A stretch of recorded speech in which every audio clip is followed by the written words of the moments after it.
It's Stacey Cole and Carol Hughes. We're continuing on in the journey that is Murder in the Morning this week. Tony is on vacation. Carol is getting up to speed on some of the horrific cases that we follow on a daily basis, you poor thing. It's been intense, and this particular story really bothers me. We talked about it the other day, and I was kind of angry about it.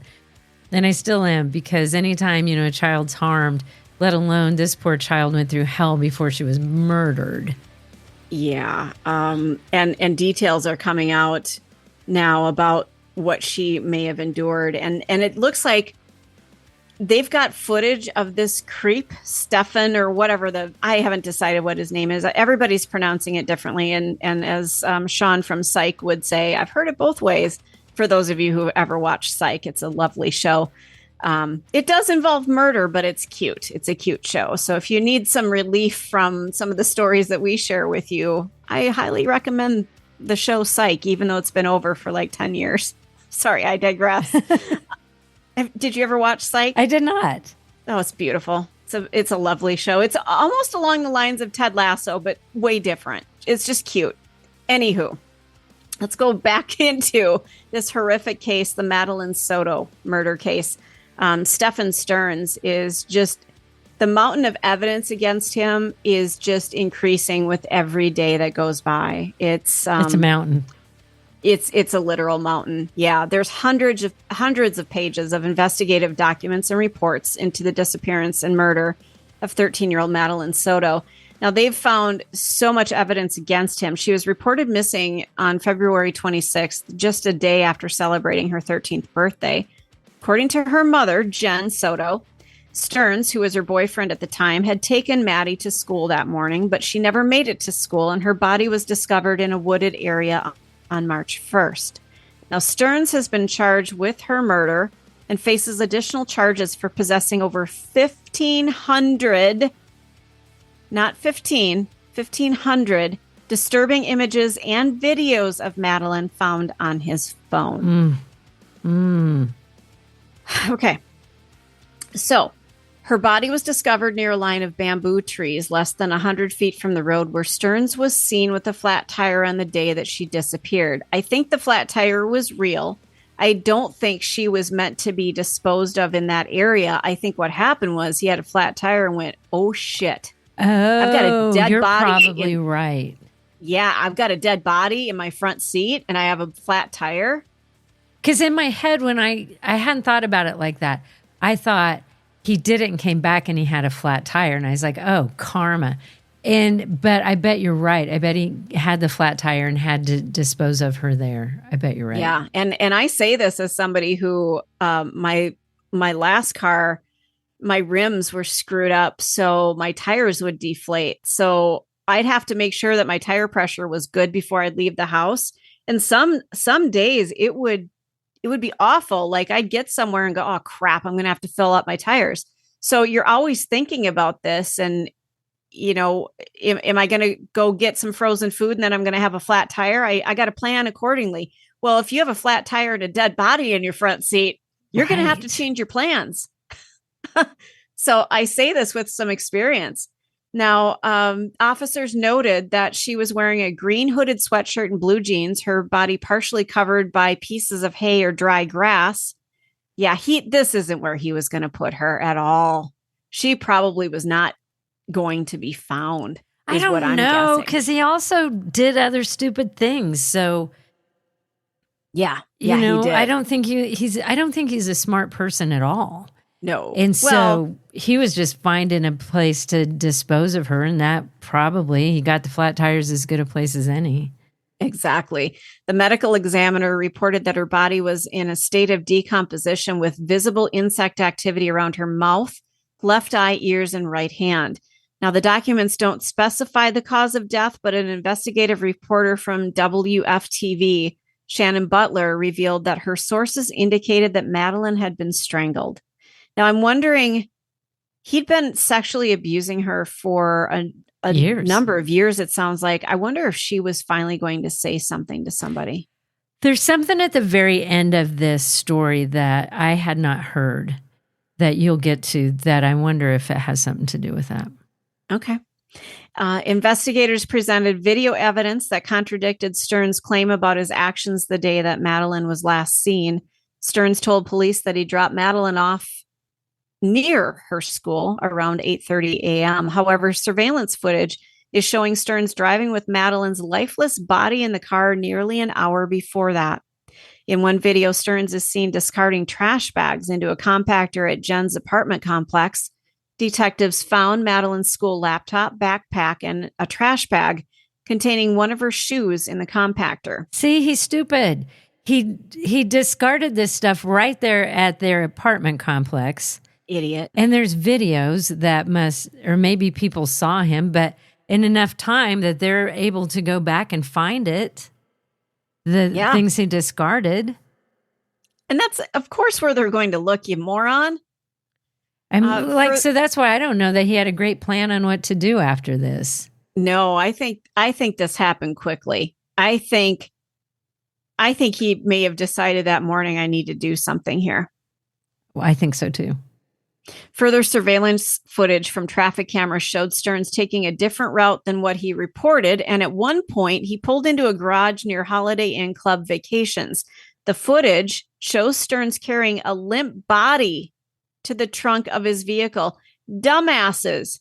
Here's the thing. If you're going to do something out in public, there are cameras everywhere. Not just in front of you. I love it. Because of that, it makes these people not always easier to catch, but I'm happy that there's video footage of him. This son of a bitch should just be like, you know what, I'm guilty. Just go ahead and give me the punishment. Yep. Well, now we walk into the Soto house, and it's about to get ugly, kids. Sterns had lived with Jennifer and Maddie until December 23. Interesting. I thought he had lived with them in the whole time. I thought so too.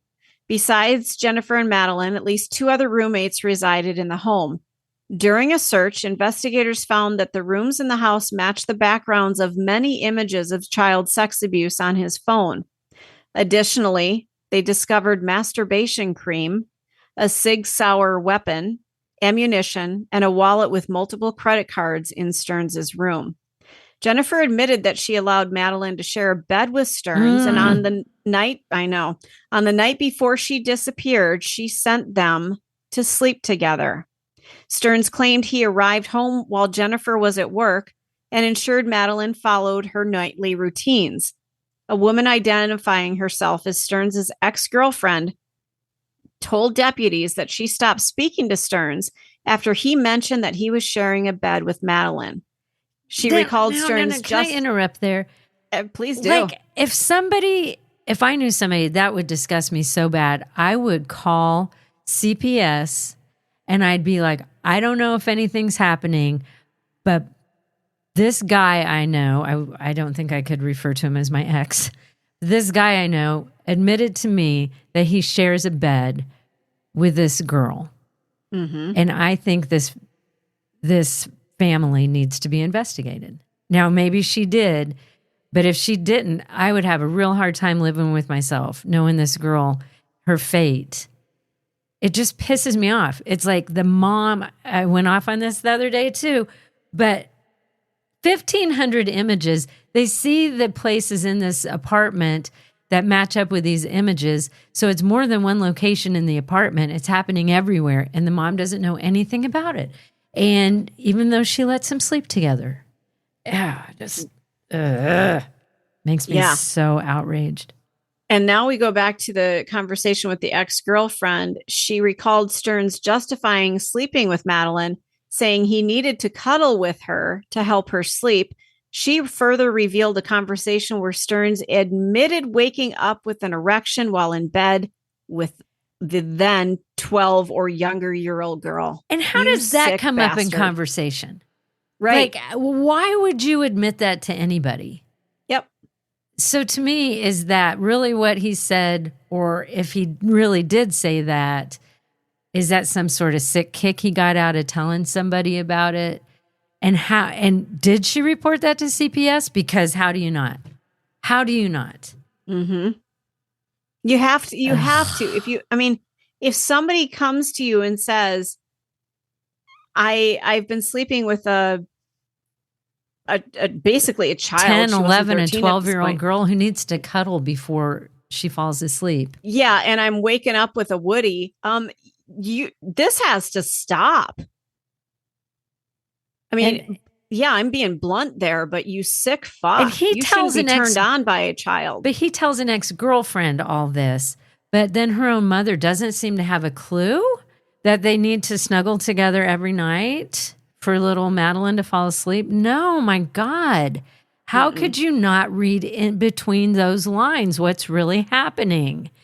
Even if he is gaslighting you, doesn't your own mom intuition tell you this is not right? Should. There's something wrong with this mom. Yeah, there has to be. And I think now I know which sentence you are hoping I get to, because this may explain why she why she needed to be snuffed out. Friends, teachers, and others who knew Madeline described her as a kind and sweet girl who suffered from anxiety. Yeah, no shit, I would too. Now, they found it hard to believe that she would run away and stated that she had no issues with anybody. One of her friends mentioned that Maddie's menstrual cycle was late, suggesting potential sexual abuse, but pregnancy. Suggesting the reason, the motive behind it. Yeah. She might have figured out she was pregnant. Or he figured out that she wasn't having her period, or maybe she said something about her period not happening, and then he realized, oh my God, I've gotten her pregnant. So to get out of this, there's only one option for him, I guess. Yeah. Either way, the guy should be in jail for the rest of his life, whether he impregnated her. I mean, he didn't have to do what he did. I wonder if this is something else we're going to find out, because when they do an autopsy, this is something that they need to check for. Was she pregnant? Would think they would have done that. And then they can do DNA on the dead fetus and find out whose baby is this.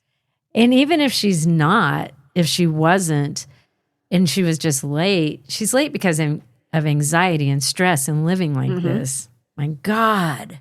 Yeah. And how does the mom not know? He's got 1,500 pictures on his phone. 1,500. I mean, my God, that's an enormous amount of pictures. And none of this, he's able to do this all in secret, despite the fact that he cuddles with her every night in bed.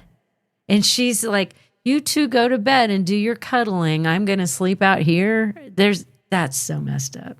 Yeah, yes, they are looking for the death penalty on this guy. Good. But as I've said all week, I'm going to take a page out of Tony's book. Let's just hope that, the prison takes care of his punishment.